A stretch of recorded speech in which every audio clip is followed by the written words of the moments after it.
Hi friends, Nikayla from Side Hustle Pro here. Whether you're running a nonprofit, a school, or a small business, Walmart Business is here to support your mission. They make it easy to order what you need, from tech and cleaning supplies to everyday essentials, all at low prices and with helpful tools like spend tracking and tax-exempt purchasing for eligible organizations. Because when your operations are smooth, your impact can be bigger. Visit business.walmart.com to get started.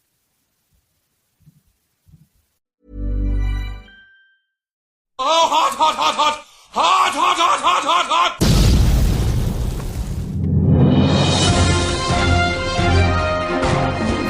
Hot topic.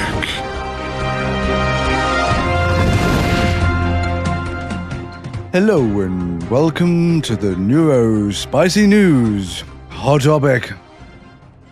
I forgot to get a song again. Ugh. I did it Here again. comes the sun. I always go back to the Beatles. Na, na, na, na. We all live in a hot topic. Time to live. Hot topic, time to live. Yeah, I don't know.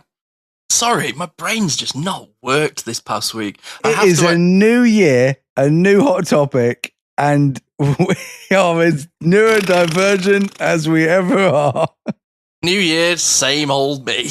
Yeah, new year, same brain. Literally, as soon as you started, I just went, oh, crap. I knew I'd forgotten to do something. That's right. I've forgotten to do a lot of things. That's just one of the things. My bit's easy. Yeah. So, Tom Holland is neurodivergent. Which I love, Spider-Man. Spider-Man. It's got the tism, it's Spider-Man. Oh, we didn't practice that either. No, just throw that in. Why not?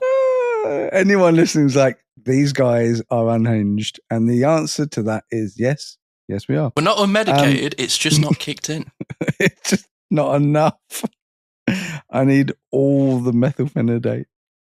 So obviously this is probably a bit old now, but it's new to us, and I certainly never saw it on social media. I don't know why, because Tom Holland is quite a big celebrity, being Spider-Man. Just a bit.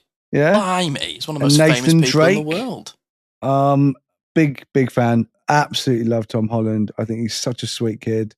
He is so nice, and he's British. He's British. He's going to grow Britannia. I love how so many Marvel superheroes are British. Yeah, I just think it's like, just not even Marvel superheroes, DC superheroes. We had Superman, we've had Batman. Yeah, we have actually. Yeah, you had to think about that, didn't you?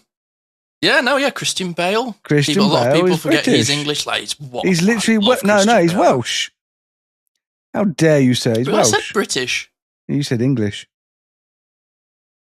But I'll change it in the edit. Welsh. No one will ever know. I'm just going to keep saying every 5 minutes. Yeah. So how I view this is that decent British people are superheroes. Quite. But also because there was a time where we were just villains in Hollywood. Just the entire Death Star was just made of English people. Yeah. Going, oh, jolly good show. What? Let's kill all those Wookiees. And I loved how all the rebels were Cockneys. It's like they were allowed to be English, but they had to be working class to be a rebel. I'm a rebel, innit? I'm a rebel. Oh, I'm a rebel. Anyway, Tom Holland's neurodivergent, and so are we. Woo! So, tell me the story of Tom Holland's neurodivergence. Yes, so the Spider-Man star, recently for this article, not recently for us, because tism, detailed how his diagnosis with dyslexia and ADHD can sometimes inhibit his craft, and how he overcomes it is what the article says. He says, I have ADHD and I'm dyslexic. I find sometimes when someone gives me a blank canvas that it can be slightly intimidating. Sometimes you are met with those challenges when developing a character. But in order to play himself in any given part, he pursues invoking his inner child. Any way that you can, as a young person or as an adult, Tom Holland said, interact with something that forces you to be creative and forces you to think outside the box and make changes. I think the more that we do that stuff, the better. Brilliant. I love Tom Holland even more now. He's just basically embracing his inner child, which is the thing that we always say sets you free from that neurodivergent prison of hatred it can just set you free of just loving yourself, true, genuine person that you are, because we are all just big kids. We don't want people to treat us like that. That's infantilizing us, and that's not okay. But we do need to treat ourselves like that to be happy for ourselves, which is why I'm surrounded by pop characters and cuddly toys, because it makes me happy and I'm not ashamed of it. And another thing as well that I think about is what a perfect person to play Peter Parker, a neurodivergent icon. Absolutely. Absolutely. There you go. Neurodivergent people playing neurodivergent characters. The thing is that it has always been happening. We just didn't realize that those people were neurodivergent. And when you think about Tom Holland's performance as Peter Parker, he plays it so authentically. Like, I have been a reader of comic books on and off for the majority of my life. Spider-Man, like the Sam Raimi Spider-Man, we're talking like Tobey Maguire ones, were the ones that really got me invested sort of in the character. But what a lot of the films sort of don't touch on, which the Tom Holland ones do, is Spider-Man's a kid. He's like 16, 17 when he starts being Spider-Man. 100%. He's literally just a kid. And he's not just a kid. He's like a really immature kid. Yeah. And he grows his maturity as he grows his powers. Yeah, and he takes on that, the Uncle Ben line, with great power comes great responsibility. That is a bit of a sort of a neurodivergent mantra, right? Because what he sort of achieves as a character, how he overcomes the death of his uncle, and even deeper if you go into the comics, like he has love interests that pass away as well at the hands of villains, and he does that thing that Batman does. He never gives in to truly like crossing over the line and killing somebody. And I know people that are listening to comic books goes, oh, but he does in this issue, and he does in this one. But I'm talking like the original sort of timeline of Peter Parker. But even the sort of character that he plays in the Marvel movies, there is this sort of wonderful naivety that comes in his performance around a character that is still also so incredibly intelligent. Like, he mentally, on an intellectual level, goes bar for bar with Tony Stark, who's like one of the most intelligent people on the planet as a kid. He's highly intelligent.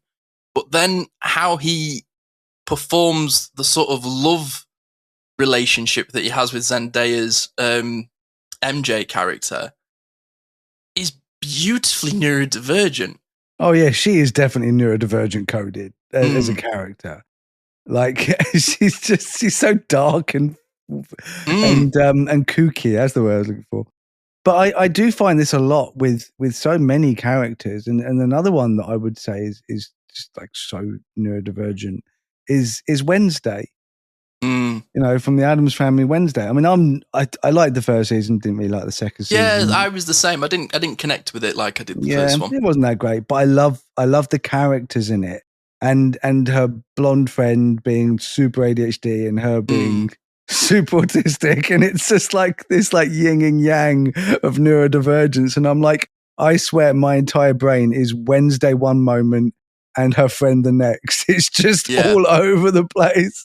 Yeah. But yeah, it's wonderful to see like such positivity of these celebrities coming out in a positive way. I know that we've done it before, and I know we've talked about it before, but I think Tom Holland is probably one of the biggest ones, certainly from 2025. And I like it because our very small platform can inspire and help people. But I think when somebody like Tom Holland, who is going to be an icon anyway, just because he's played Spider-Man, it's gonna give people that extra lift. Because let's read more of the article, because we've done this before and we've like, oh, it's great, and then we've hit. It was scrolled. We've scrolled down. I've gone, oh, so let's carry on a bit before I jump the gun. Yeah, sure. So he discusses being diagnosed with dyslexia at the age of 7. He said, it isn't just really my spelling. It was a big hurdle to overcome. I worked really hard at school and still didn't do particularly well. My parents said, as long as you try your best. He then discusses somebody somebody asked him in this sort of media circle that he was doing if you could share any advice to fans struggling with similar endeavors in their neurotype. And he responded with, it's about taking your time, giving yourself the appropriate amount of time to do things you need to do. The better prepared you are for anything, the more you'll be able to do and accomplish things that are fantastic. Now, if I was a parent of a young child, now this is somebody that I would want them to be interested in Spider-Man if they were a neurodivergent kid, as so many people are. But also, this is a great role model. Great role model. And I don't know if you've seen as well, Tom Holland has been very open with the fact that he struggled with drinking. He's been very open about the fact that when he was doing media circuits as Spider-Man and his fame skyrocketed in his teens, that he leaned on alcohol as a way to cope. And he has now gone sober, and he is sober, but he's also used his money in philanthropy to create a non-alcoholic drink brand. So he makes non-alcoholic gin and non-alcoholic beer, and apparently it's really nice and delicious. And he was like, I want to make sure that people can still go out for a drink and ask for a non-alcoholic drink and not feel self-conscious, because I feel self-conscious when I say no to alcohol, and I have to because it's good for me. Just a wonderful dude. Like I said at the beginning, I mean, I think he is a fantastic kid. And I just, yeah, I haven't really got anything else to say. I mean, I've got no notes, which is weird. No notes. Tom Holland, you are my neurodivergent person of the week. You are absolutely fantastic. What a wonderful, wonderful person. And great advice, you know, and that sort of advice it's like, it's positive, but it's also, understanding, you know, how being neurodivergent can inhibit you on a day-to-day basis. So it is something we struggle with, but then he's proven with what he's done with his life that not that he can overcome being neurodivergent. I don't like that idea. I mean, that's not what this is saying, but a lot of people use that. It's like, oh, he's neurodivergent, but it's like, well, he's neurodivergent and he's achieved all these amazing things, become one of the most famous people in the world.